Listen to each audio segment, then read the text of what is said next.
When it comes to Jujutsu Kaisen, there's one character who stands out above all the rest.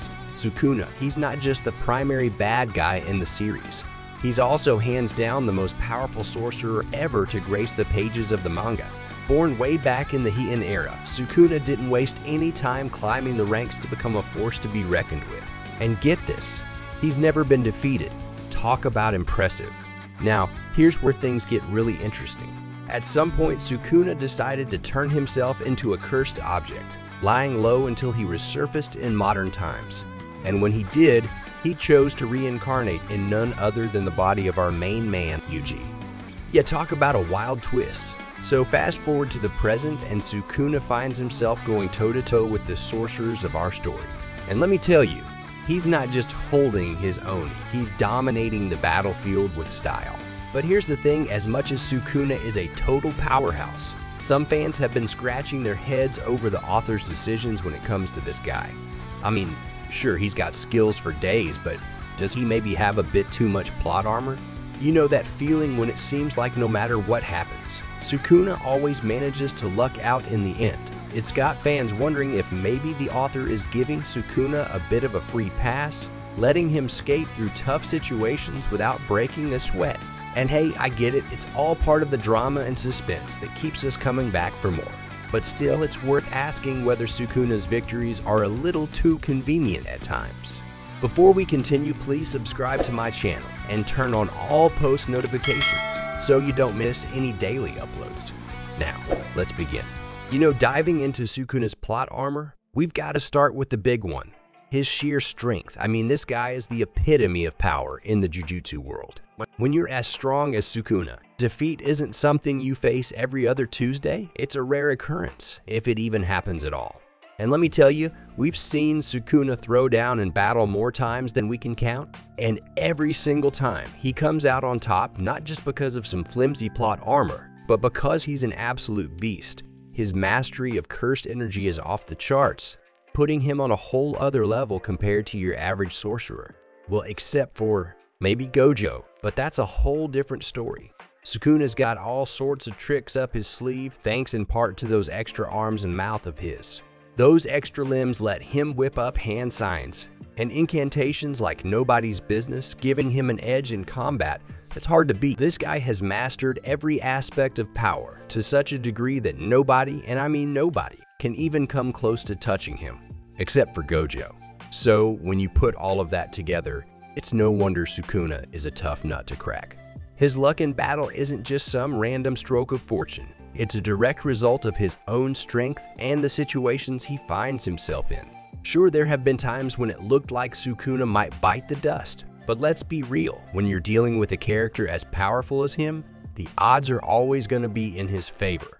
Now, don't get me wrong, there have definitely been moments in the story where Sukuna's survival seemed a bit too convenient. Times when you couldn't help but wonder if the plot was bending over backward to keep him alive. But hey, when you're dealing with a character as central to the story as Sukuna, a little plot armor is to be expected. So let's talk about Sukuna's luck. And oh boy, does this guy have some serious luck on his side? I mean, we've seen it time and time again. Take, for example, the Culling Game arc. Angel, using her curse technique, managed to hit Sukuna, and that should have been game over for him. I mean, Jacob's Ladder is one nasty technique, and getting hit with that should have sent Sukuna packing. But here's the kicker, Sukuna pulled a fast one on Angel, making her believe that Fushiguro had returned. Now that's a trick that should have been way over Angel's head, but somehow Sukuna managed to pull it off. Talk about luck, right? But wait, it gets even crazier. In the fight against Gojo, yeah, that Gojo, the one who's practically unbeatable, Sukuna managed to get the upper hand. Now, this was a battle where things were pretty evenly matched, but Sukuna, being the clever guy he is, got some help from Mahoraga to figure out a way past Gojo's infinity, and once he did that, well, let's just say Sukuna's plot armor kicked into overdrive. His world-splitting slasher move that even someone like Maki could dodge with ease somehow managed to catch Gojo off guard.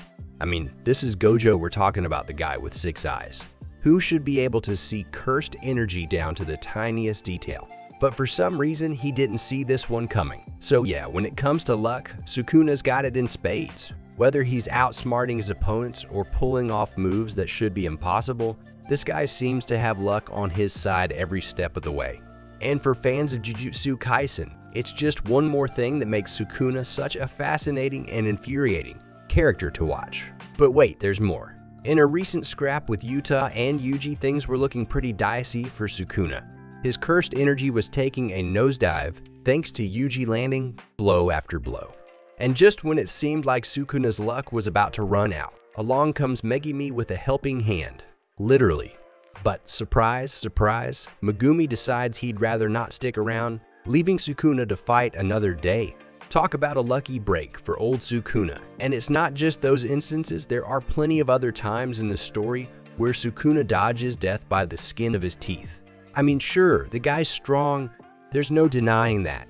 But when you start adding up all the times he's managed to pull off the impossible, it starts to feel like the author's cutting him a little too much slack.